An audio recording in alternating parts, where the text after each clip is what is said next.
জীবনে এমন কি আছে যা আপনাকে অজান্তে শিখরে পৌঁছে দিতে পারে বা আপনার পতনও ঘটাতে পারে?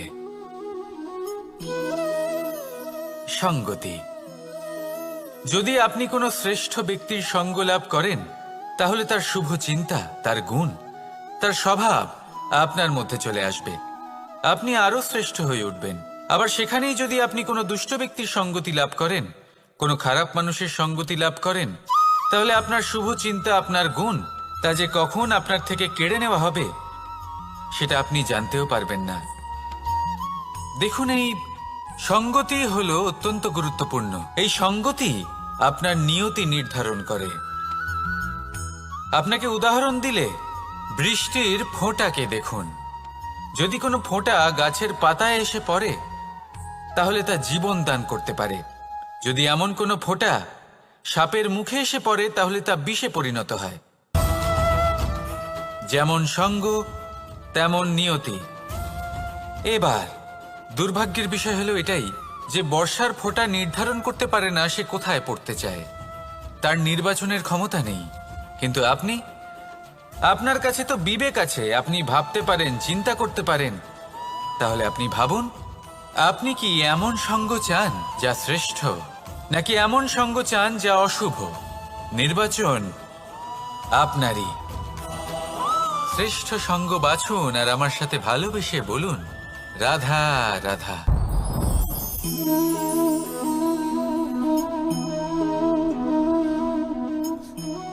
মুক্ত। এই মুক্তই সবাইকে মোহিত করে দেয়, নিজের দিকে আকর্ষিত করে। অত্যন্ত সুন্দর, গোল, শুভ্র। মুক্ত দ্বারা নির্মিত আভূষণ, তা হয়তো সে মুকুটই হোক বা কোনো স্ত্রীর অলংকার, তাকে আরো সুন্দর করে তোলে, তাকে আরো সুন্দর দেখতে লাগে।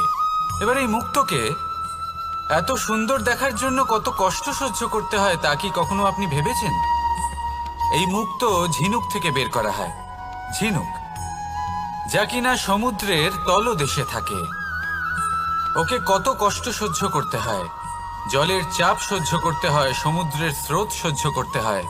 এই ঝিনুককে এত কষ্ট সহ্য করতে হয়, এই মুক্তকে এত কষ্ট সহ্য করতে হয়, তারপরে এর রূপ এত সুন্দর হয়। যদি আপনিও আপনার পরিশ্রমের সৌন্দর্য, নিজের পরাক্রমের সৌন্দর্য এই সংসারে প্রকাশিত করতে চান, তাহলে আপনাকেও কষ্ট সহ্য করতেই হবে। তাই জীবনে যখনই সংকট আসবে, বিপদ আসবে, সমস্যা আসবে, তখন একে সুযোগ হিসেবে গ্রহণ করুন। কারণ এই বিপদের সাথেই লড়াই করে আপনি মুক্তর মতোই পরিশুদ্ধ হয়ে উঠবেন। তাহলে আসুন আর আমার সাথে ভালোবেসে বলুন, রাধা রাধা। আপনি কি জানেন আপনার জীবনে আপনার আসল জীবনসাথী কে হন? মাতা পিতা, ভাই বোন, স্বামী স্ত্রী? না, আপনার আসল জীবনসাথী হলো আপনার শরীর। সেই শরীর যার দিকে আপনি কখনো নজরই দেন না, ঠিক কি না? এবার যে মানুষ এই রহস্য বুঝতে পারেন, তার জীবন এমনি শুভ হয়ে যায়। আপনি নিজেই দেখুন না, সে সংসারের মঙ্গলই করা হোক বা সত্যের রক্ষা করা হোক, তা সে শত্রুর সাথে যুদ্ধ করা হোক বা মিত্রকে রক্ষা করা হোক, এই শরীরই তো কাজে আসে। তপস্যাতে, বলিদানে, পরিশ্রমে এই শরীরই হলো আধার, ঠিক কিনা? তাই আমাদের কর্তব্য হলো যে আমরা যেন নিজের শরীরের যত্ন নিই। আমরা কি খাই, আমাদের কি খাওয়া উচিত, এটা যেন বুঝি। কোনটা সুপাচ্য আর কোনটা নয়, এটা যেন বুঝি। কারণ যেমন হবে অন্ন, মনও তেমনই হবে। যত ভালো অন্ন, তত ভালো মন।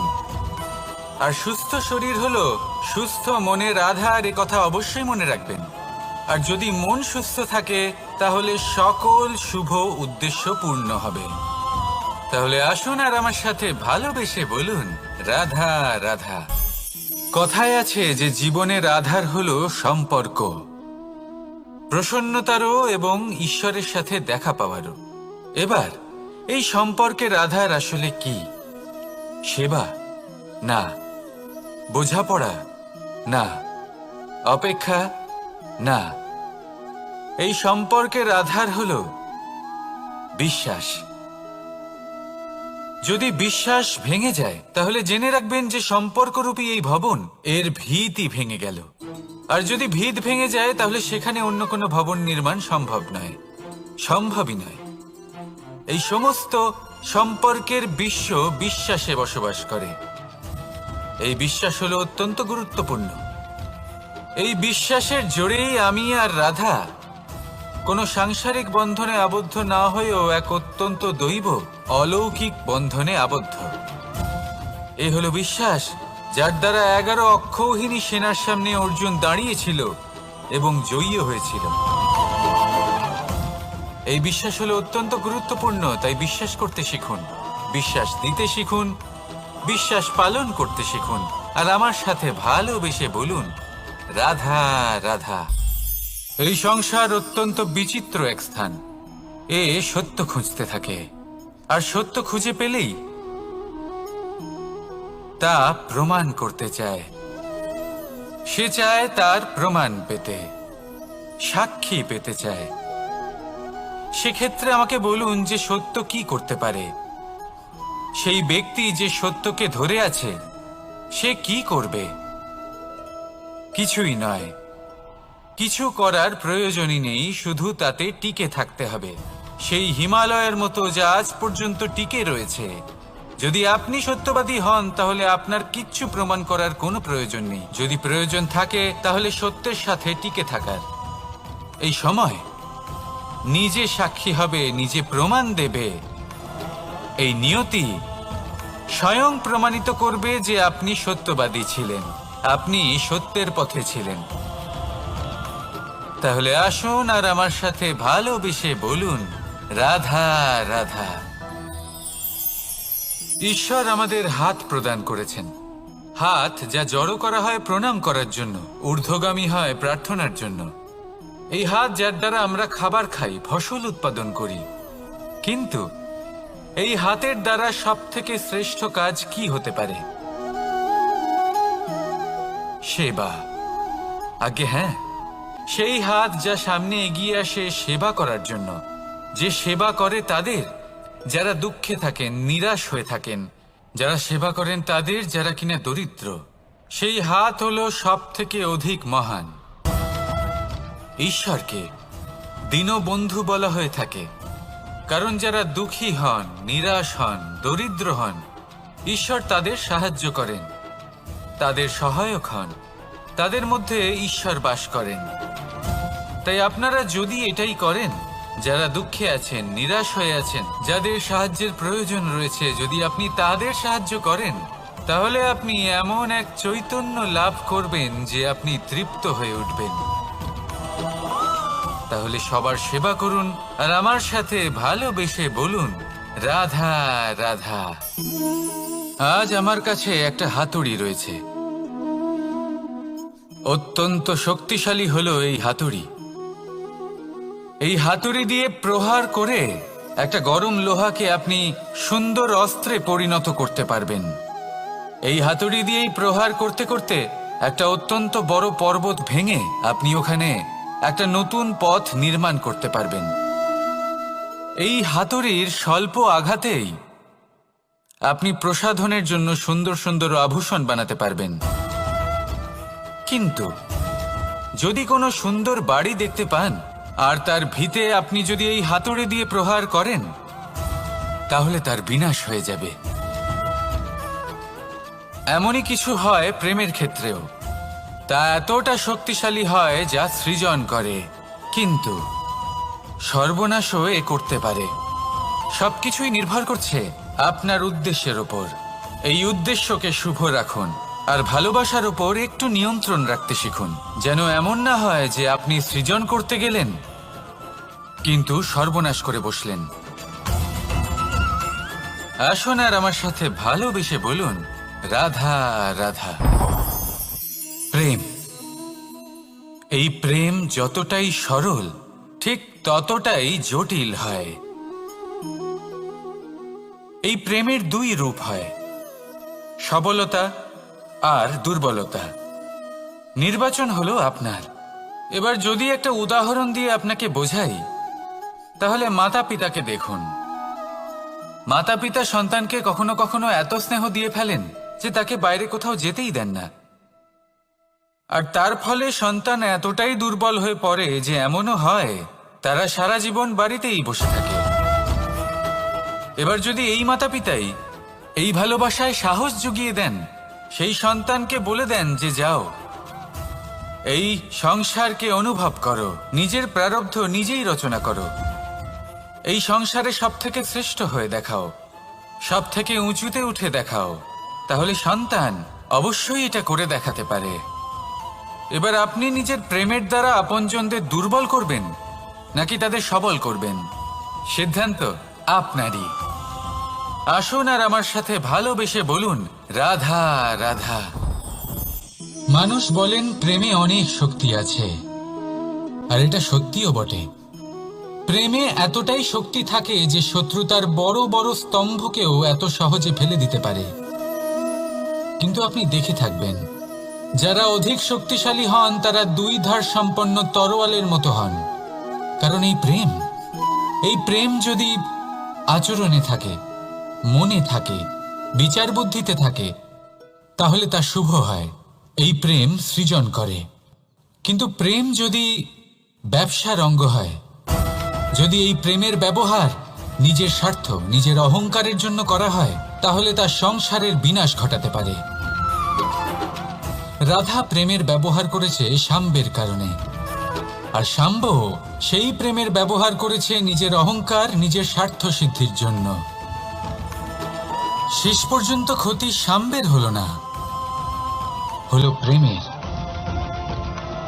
তাই মনের মধ্যে প্রেম ভাব অবশ্যই রাখুন, নিজের আচরণেও প্রেম ভাব বজায় রাখুন, কিন্তু সতর্কও থাকবেন আপনার এই প্রেম, একে নিয়ে কেউ ব্যবসা না করে ফেলেন। আসুন আর এই ভালোবাসার সাথেই বলুন, রাধা রাধা। সত্য, এই সত্য আসলে কি? কেউ বলবেন যা অসত্য নয় তাই হলো সত্য, কেউ বলবেন সেটা যার ভিত্তিতে আমরা বেঁচে আছি তাই হলো সত্য। কিন্তু সত্য আসলে কি? তার থেকেও বেশি গুরুত্বপূর্ণ হলো এটা বুঝতে পারা যে সত্যের ব্যবহার কিভাবে করা উচিত। যদি আপনার কাছে সত্য থাকে বা আপনি সত্য জেনে থাকেন আর আপনি তার ব্যবহার করেন, সদ্ব্যবহার করেন সংসারের জন্য, তাহলে আপনি এই সমস্ত সংসারের অনেক ঊর্ধ্বে চলে যাবেন। কিন্তু যদি আপনি সত্য জানেন আর তার দুর্ব্যবহার করেন, তাহলে আপনি সমস্ত সংসারের পক্ষে ক্ষতিকারক হয়ে উঠতে পারেন। তাই মনে রাখবেন, সত্য যতটাই কোমল, অর্ধ সত্য হলো ততটাই কঠোর। এই অর্ধ সত্য সমস্ত সংসারের বিনাশ ঘটাতে পারে। সেই জন্য জীবনে সত্যের বিষয়ে সম্পূর্ণ সত্য জানতে শিখুন, এ হলো অত্যন্ত গুরুত্বপূর্ণ। এই সত্য তার নিজস্ব দাবি হলো আপনি সাবধানে থাকুন। তাহলে আসুন আর আমার সাথে ভালোবেসে বলুন, রাধা রাধা। পঞ্চমহাভূত, জীবন রচনায় এর অবদান অনস্বীকার্য। এই পঞ্চমহাভূত আসলে কি? জল, বায়ু, অগ্নি, মাটি আর আকাশ। এবার শুধুমাত্র জীবন রচনায় এর অবদান আছে তা নয়, শুধু শরীর রচনাতে এর যোগদান আছে তা নয়, বরং এরা হলো আমাদের জীবনের সব থেকে বড় শিক্ষক। এবার আপনারা সকলে চমকে যাবেন, হয়তো আপনারা এই দৃষ্টিভঙ্গি দিয়ে কখনো দেখেননি। আমি আজ আপনাদের বোঝাবো। এদের মধ্যে সব থেকে বড় তত্ত্ব জল। এ আমাদের কি শেখাচ্ছে? এই জল, এর নামই হলো জল, কিন্তু এ কখনোই আমাদের জ্বালায় না, আমাদের জ্বলনের কারণ হয় না। তাহলে কি করে? আমাদের তৃষ্ণা মেটায়, আমাদের শীতলতা প্রদান করে, জীবন দান করে। এর দ্বারা আমরা কি শিক্ষা লাভ করি? যে আপনার উৎপত্তি যেখান থেকেই হোক না কেন, আপনি যেখানেই জন্মগ্রহণ করুন না কেন, আপনার কর্ম সর্বদা শ্রেষ্ঠ হওয়া উচিত। আপনি জলকে যে কোনো পাত্রে রাখুন না কেন, সে সেই অনুসারেই নিজের আকার ধারণ করে নেয়। এর দ্বারা আমরা কি শিক্ষা পাই? এই শিক্ষাই পাই যে যে কোনো পরিস্থিতিতেই নিজেদের মানিয়ে নিতে হবে, নিজেকে সেরকম করে নিতে হবে। যে দেশেই থাকি না কেন, যে স্থানেই থাকি না কেন, যে পরিস্থিতিতেই থাকি না কেন, যে ব্যক্তির সাথেই থাকি না কেন, আমাদের সুখময় হয়ে জীবন অতিবাহিত করা উচিত। দেখুন, আমাদের কত বড় একটা শিক্ষা দিল এই জল, যা আমরা কোনোদিন দেখতেই পাইনি। নিজেকে জলের মতোই করে তুলুন। সুখের ধারায় স্বাচ্ছন্দ্যে প্রবাহমান হতে থাকবেন আপনি। নিজের আকারকে ভেঙে ফেলুন, নিজের সীমা লঙ্ঘন করুন। আপনি অবশ্যই একদিন মহানুভবতা অনুভব করবেন। তাহলে আসুন আর আমার সাথে ভালোবেসে বলুন, রাধা রাধা। জীবনের পঞ্চমহাভূতের দ্বিতীয় তত্ত্ব হল মাটি, ভূমি, ধরা, যে ধারণ করে, যা আমাদের সকলকে ধারণ করে, ভালো হোক বা মন্দ, নিজের কর্তব্য পালন করে। আর এটাই শিক্ষা আমাদের জন্য। আমাদেরকেও আমাদের সকল কর্তব্য পালন করতে হবে, তা সে আমাদের নিজেদের প্রতি হোক, আমাদের পরিবারের প্রতি হোক, সমাজের প্রতি হোক বা ঈশ্বরের প্রতি। এই শিক্ষা আমাদের মাটি দিয়ে থাকে। এ আমাদের পদতলে পিষ্ট হয়েও তার বদলে আমাদের বনস্পতি প্রদান করে। অগ্রসর হতে পদক্ষেপ নেওয়ার সময় আমরা পা দিয়েই ধরিত্রীকে পিছনে ঠেলি, কিন্তু এই মাটি আমাদের ঘৃণা করে না। সে আমাদের পরবর্তী পদক্ষেপের জন্য অপেক্ষা করে আর স্বাগত জানায়। আর হয়তো সেই জন্যই এই ধরাকে আমরা ধরিত্রী মাতা বলে থাকি। আর তাই এই পদবি, এই সম্মান, এই ভালোবাসা এর আকার বা এর ভারের জন্য একে প্রদান করা হয় না, প্রদান করা হয় এর স্বভাবের কারণে। আপনিও যদি ধরিত্রীর মতো হতে পারেন, যদি আপনিও নিজের সকল কর্তব্য পালন করেন, বিশ্বাসের সাথে তা স্বীকার করে নিতে পারেন, যদি অন্য কারোর সাফল্যেও আপনি প্রসন্ন হতে শিখতে পারেন, যদি আপনি একটু কষ্ট সহ্য করে অন্য কাউকে প্রসন্নতা প্রদান বা অন্য কাউকে সেবা করতে পারেন, তাহলে আপনিও মাটির মতোই মহান হয়ে উঠতে পারবেন। তাহলে আসুন আর আমার সাথে ভালোবেসে বলুন, রাধা রাধা। জীবনের পঞ্চমহাভূতের মধ্যে একটা তত্ত্ব হল বায়ু। বায়ু যাকে কিনা দেখা যায় না, বরং তাকে কিন্তু আমরা অনুভব করতে পারি। আর একে সব থেকে বেশি অনুভব করতে পারি তখন যখন বায়ু কম থাকে। বায়ু যদি লুপ্ত হয়ে যায়, তাহলে তখনই আমরা বুঝতে পারি যে বায়ু তো নেই, এ তো সমস্যার ব্যাপার। এবার এই বায়ু দ্বারা আমরা কি শিক্ষা পাই? এই বায়ু আমাদের এই শিক্ষা দেয় যে আমাদের কখনোই অহংকার করা উচিত নয়। আমরা সকলেই কখনো না কখনো চাই যে আমাদের শ্রেষ্ঠতা, আমাদের যোগ্যতা, আমাদের মাহাত্ম্য এই সংসার বুঝতে পারুক। আর নিজের মাহাত্ম্য প্রমাণ করার জন্য শক্তি দেখানোর কোনো প্রয়োজন নেই। কারণ যখন কোনো ব্যক্তি, এই সমাজ, এই সংসার আপনাকে নিজের থেকে দূরে করে দেবে, আপনার থেকে দূরে চলে যাবে, তখন আপনার মাহাত্ম্য কি তার আভাস সে নিজে থেকেই অবশ্যই পেয়ে যাবে। আপনার কিছুই করার প্রয়োজন নেই। বায়ুর মতো হয়ে উঠুন। বায়ু যার কিনা কোনো ভার নেই, কিন্তু যখন সময় আসে, যখন সে তুফানের রূপ নেয়, তখন অত্যন্ত বড় বড় বিধ্বংসী কাজ সে করে বন। তাহলে আসুন আর আমার সাথে ভালোবেসে বলুন, রাধা রাধা। জীবনের পঞ্চমহাভূতের মধ্যে একটা তত্ত্ব হল আকাশ। আকাশ যা কিনা নিরাকার, যার কোনো আকার নেই। আকাশ যা হলো অনন্ত। আর আমাদের সবসময় মনে হয় যে এই আকাশ আমাদের সাথে জড়িয়ে রয়েছে। কেন? এবার এই আকাশ আমাদের জন্য কি না করে। আকাশ আমাদের ওড়বার স্বাধীনতা দেয়। আকাশ মেঘকে ধারণ করে যাতে আমাদের তৃষ্ণা মিটতে পারে।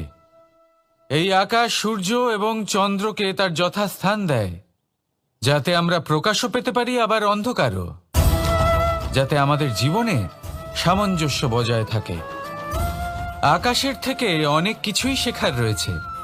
যদি আমরাও আকাশের মতো হতে পারি, আমাদের আপনজনদের সেই স্বাধীনতা দিতে পারি যাতে তারা উঠতে পারেন, যাতে তারা নিজেদের স্বপ্ন পূরণ করতে পারেন, যার ফলে তারা নিজেরাই এই জীবনকে অনুভব করতে পারেন, নিজের পায়ে দাঁড়াতে পারেন, তাহলে ভাবুন আমাদের অস্তিত্ব কতটা বড় হয়ে যাবে। যদি আপনি আকাশের মতো হতে পারেন, তাহলে আপনিও আকাশের মতোই অনন্ত হয়ে উঠবেন। তাহলে আসুন আর আমার সাথে ভালোবেসে বলুন রাধা রাধা। পঞ্চমহাতত্ত্ব, পঞ্চমহাভূত, এদের বিষয়ে আমি আপনাদের সবকিছুই বলে দিয়েছি। কেন? এরা আমাদের জীবনের সব থেকে বড় শিক্ষক। আর এদের থেকে আমরা কি শিক্ষা পাই? নিশ্চিত রূপে এই পঞ্চমহাতত্ত্ব আমাদের দেহের নির্মাণ করে, কিন্তু একটা ষষ্ঠ মহাতত্ত্ব রয়েছে, এমন এক তত্ত্ব যার না কোনো ভার আছে, না কোনো পরিমাণ আছে, কিন্তু তা হলো অত্যন্ত গুরুত্বপূর্ণ, ভাবনা। কেউ একে আত্মা বলে, কেউ একে বিবেক বলে, কেউ একে প্রাণ বলে, আর কেউ বলে চেতনা। এবার এই চেতনা যখন পঞ্চমহাতত্ত্বের সাথে জুড়ে যায়, এক হয়ে যায়, তখন মানুষের জীবনের নির্মাণ হয়। এবার আপনার দেহের নির্মাণ জন্ম থেকেই পঞ্চমহাতত্ত্ব করে দেয়, কিন্তু এই ভাবনা, এই চেতনা, একে আপনি নিজেই এগিয়ে নিয়ে যেতে পারেন। একে দিশা দেখাতে হবে, এর বিকাশ আপনাকেই করতে হবে। কিভাবে? তা আপনার ওপর নির্ভর করছে। আপনি এর সদ্ব্যবহারও করতে পারেন, দুর্ব্যবহারও করতে পারেন। এমন এক দিশা দিতে পারেন, এমন সদ্ব্যবহার করতে পারেন যে আপনি নিজেই কোনোদিন ভগবত গীতার জ্ঞান দিলেন। এমন দুর্ব্যবহার করতে পারেন, এমন দিশাও দিতে পারেন যে আপনি হয়তো শকুনের মতোই মহাভারত রচনা করলেন। এই চয়ন আপনারই। শুধু এই চেতনার শুদ্ধতার দিকে বিশেষ নজর রাখতে হবে। যদি এই চেতনা শুদ্ধ হয় তাহলে প্রেম থাকবে, আর যদি এই চেতনা অশুদ্ধ হয় তাহলে বিদ্বেষ হবে। আর আমার মতে সুখ এবং শান্তি প্রেমের দ্বারাই লাভ হবে, বিদ্বেষ দ্বারা নয়। তাহলে আসুন আর আমার সাথে ভালোবেসে বলুন রাধা রাধা। জীবনের পঞ্চমহাতত্ত্বের মধ্যে পঞ্চম তত্ত্ব অগ্নি। অগ্নি যা জ্বালাতে সাহায্য করে, কিন্তু তা উত্তাপও প্রদান করে। নিশ্চিত রূপে অগ্নি আমাদের জ্বালিয়ে দিতে পারে, কিন্তু আপনি কি কখনো এটা ভেবে দেখেছেন যে আগুন, তাকে নিজেকে কতটা জ্বলতে হয়, তাকে নিজেকে কতটা তাপ সহ্য করতে হয়? ও নিজে জ্বলে আমাদের উত্তাপ প্রদান করার জন্য, ও নিজে জ্বলে আমাদের ঊর্জা দেবার জন্য, আমাদের আলো দেবার জন্য, অন্ধকারে পথ দেখানোর জন্য, শত্রুর সাথে মোকাবিলা করার জন্য আমাদের সাহায্য করে, নিজে জ্বলে। যখন আমরা কোনো দেবতার জন্য যজ্ঞ করি, তখন দেবতার ভোজন গ্রহণ করার নিমিত্ত হয় এই অগ্নি। কত কিছু ওকে সহ্য করতে হয় আমাদের এত কিছু দেবার জন্য। আপনিও আগুনের মতো হয়ে উঠুন, নিজে কষ্ট সহ্য করুন অন্যকে সাহায্য করার জন্য, তাদের জীবন উদ্ধার করার জন্য, নিজের প্রিয়জনের জন্য, নিজের পরিবারের জন্য, নিজের মাতা পিতার জন্য, এই সমাজের জন্য। নিজে কষ্ট সহ্য করুন, প্রকাশের কেন্দ্রবিন্দু হয়ে উঠুন, আর সকলকে পথ প্রদর্শন করুন, সবাইকে পথ দেখান। যেদিন আপনি আগুনের মতো হয়ে উঠবেন, সেই দিন ঠিক যেমন অগ্নিকে পুজো করা হয়, আপনিও সেইভাবে পূজনীয় হয়ে উঠবেন।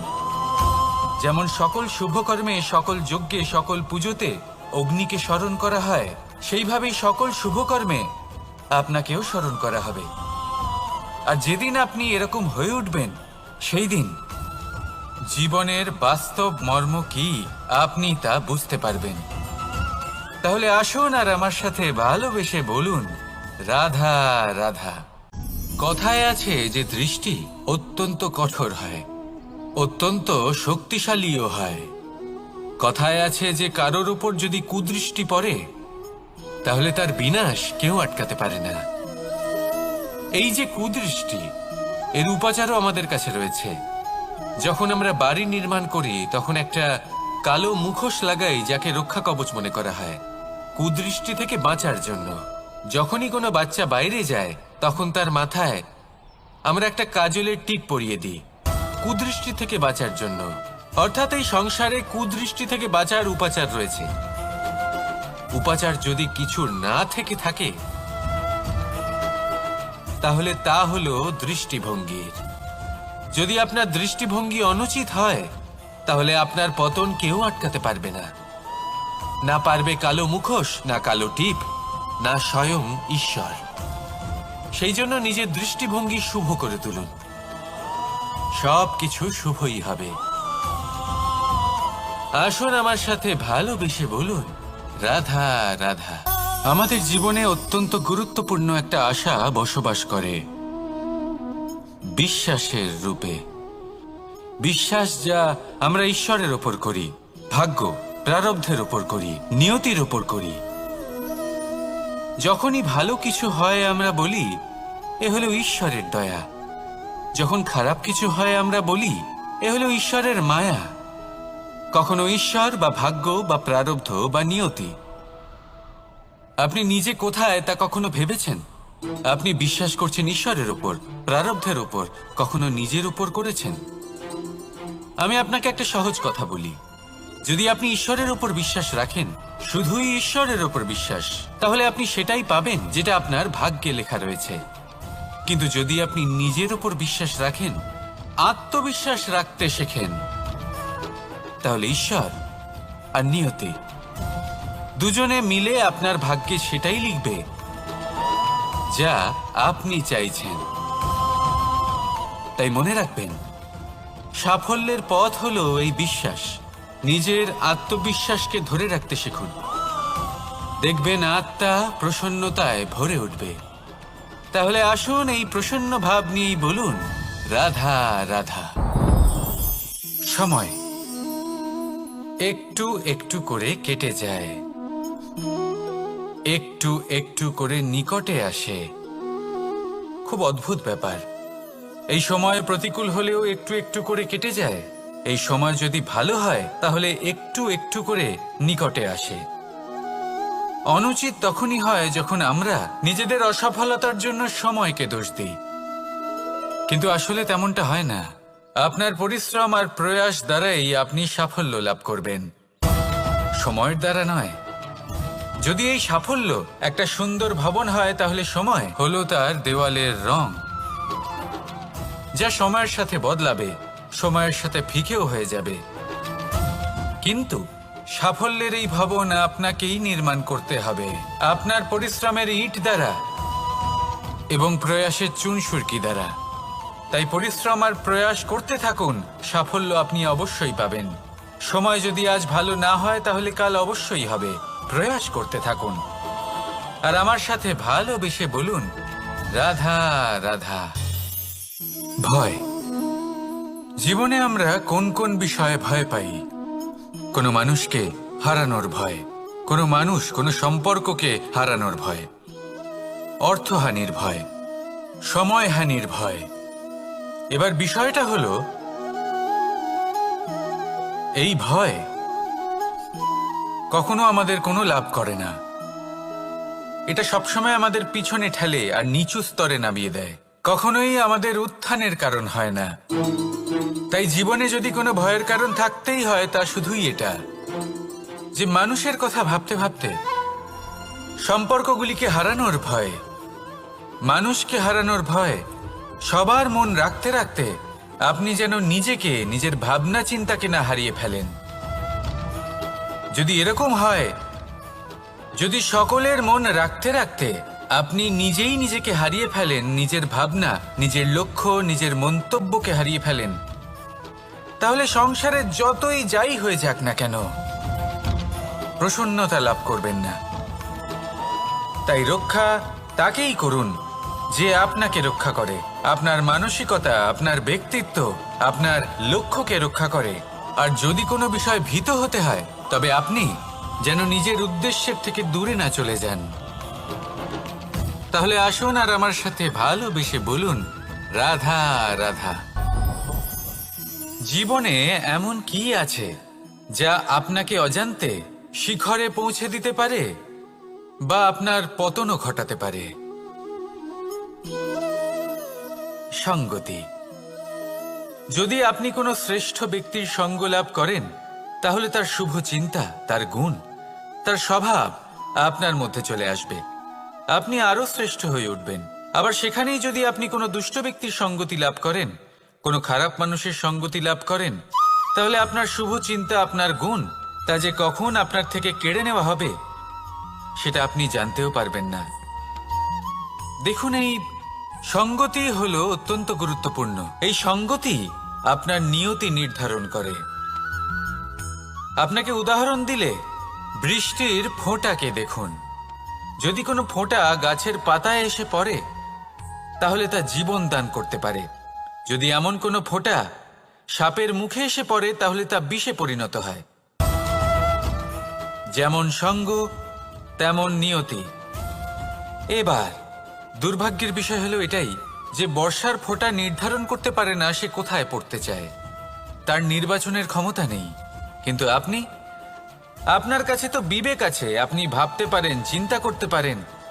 তাহলে আপনি ভাবুন, আপনি কি এমন সঙ্গ চান যা শ্রেষ্ঠ, নাকি এমন সঙ্গ চান যা অশুভ? নির্বাচন আপনারই। শ্রেষ্ঠ সঙ্গ বাছুন আর আমার সাথে ভালোবেসে বলুন, রাধা রাধা।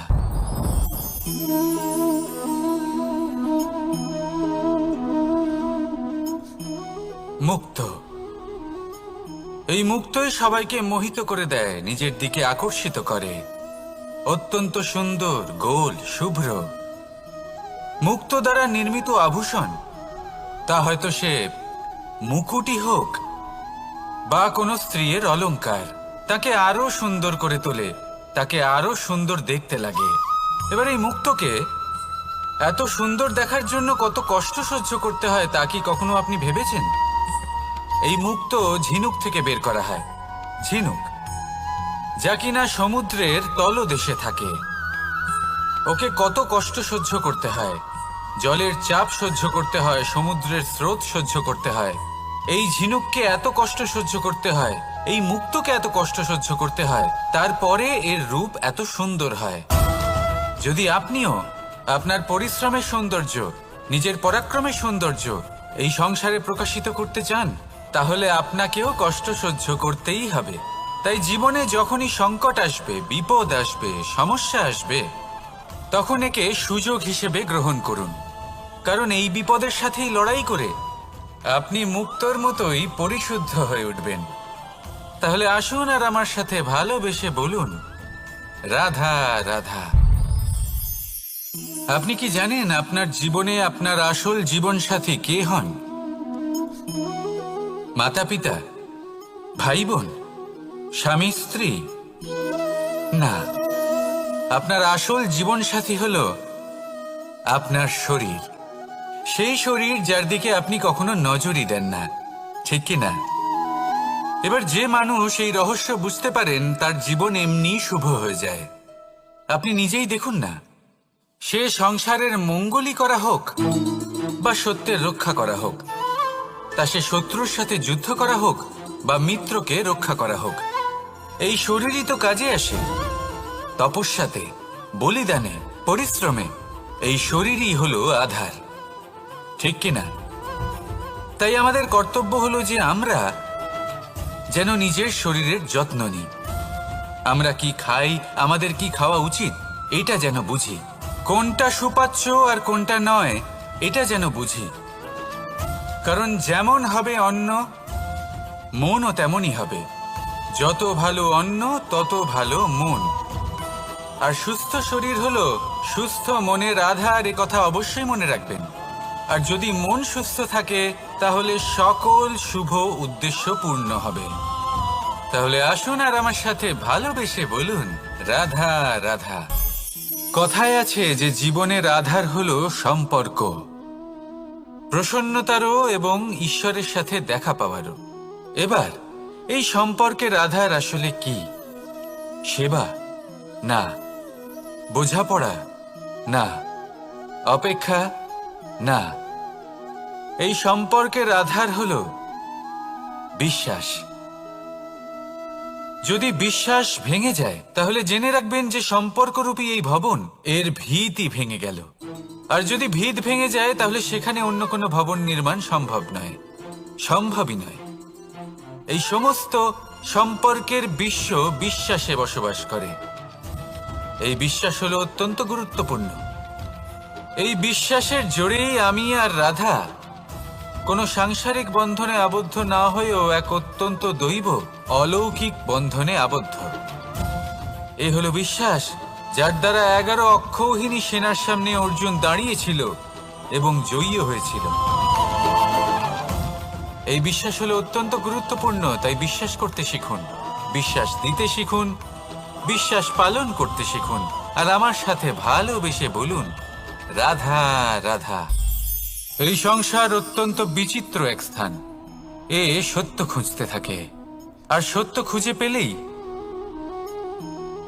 তা প্রমাণ করতে চায়।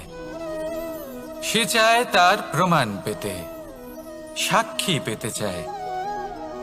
সেক্ষেত্রে আমাকে বলুন যে সত্য কি করতে পারে। সেই ব্যক্তি যে সত্যকে ধরে আছে সে কি করবে?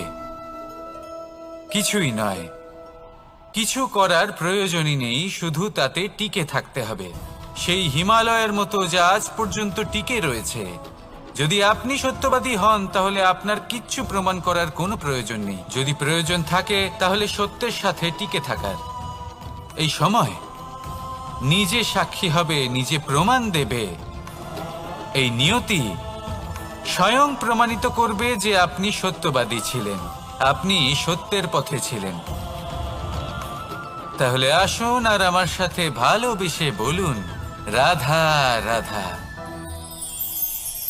ঈশ্বর আমাদের হাত প্রদান করেছেন।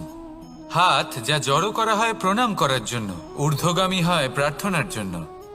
এই হাত যার দ্বারা আমরা খাবার খাই, ফসল উৎপাদন করি। কিন্তু এই হাতের দ্বারা সবথেকে শ্রেষ্ঠ কাজ কি হতে পারে? সেবা। আগে হ্যাঁ, সেই হাত যা সামনে এগিয়ে আসে সেবা করার জন্য, যে সেবা করে তাদের যারা দুঃখে থাকেন, নিরাশ হয়ে থাকেন, যারা সেবা করেন তাদের যারা কিনা দরিদ্র। সেই হাত হলো সব থেকে অধিক মহান। ঈশ্বরকে দীনবন্ধু বলা হয়ে থাকে, কারণ যারা দুঃখী হন, নিরাশ হন, দরিদ্র হন, ঈশ্বর তাদের সাহায্য করেন, তাদের সহায়ক হন। তাদের মধ্যে ঈশ্বর বাস করেন। তাই আপনারা যদি এটাই করেন, যারা দুঃখে আছেন, নিরাশ হয়ে আছেন, যাদের সাহায্যের প্রয়োজন রয়েছে, যদি আপনি তাদের সাহায্য করেন, তাহলে আপনি এমন এক চৈতন্য লাভ করবেন যে আপনি তৃপ্ত হয়ে উঠবেন। তাহলে সবার সেবা করুন আর আমার সাথে ভালোবেসে বলুন, রাধা রাধা। আজ আমার কাছে একটা হাতুড়ি রয়েছে। অত্যন্ত শক্তিশালী হলো এই হাতুড়ি। এই হাতুড়ি দিয়ে প্রহার করে একটা গরম লোহাকে আপনি সুন্দর অস্ত্রে পরিণত করতে পারবেন। এই হাতুড়ি দিয়েই প্রহার করতে করতে একটা অত্যন্ত বড় পর্বত ভেঙে আপনি ওখানে একটা নতুন পথ নির্মাণ করতে পারবেন। এই হাতুড়ির স্বল্প আঘাতেই আপনি প্রসাধনের জন্য সুন্দর সুন্দর আভূষণ বানাতে পারবেন। কিন্তু যদি কোনো সুন্দর বাড়ি দেখতে পান আর তার ভিতে আপনি যদি এই হাতুড়ি দিয়ে প্রহার করেন, তাহলে তার বিনাশ হয়ে যাবে। এমনই কিছু হয় প্রেমের ক্ষেত্রেও। তা এতটা শক্তিশালী হয় যা সৃজন করে, কিন্তু সর্বনাশও এ করতে পারে। সবকিছুই নির্ভর করছে আপনার উদ্দেশ্যের ওপর। এই উদ্দেশ্যকে শুভ রাখুন আর ভালোবাসার ওপর একটু নিয়ন্ত্রণ রাখতে শিখুন, যেন এমন না হয় যে আপনি সৃজন করতে গেলেন কিন্তু সর্বনাশ করে বসলেন। আসুন আর আমার সাথে ভালোবেসে বলুন, রাধা রাধা।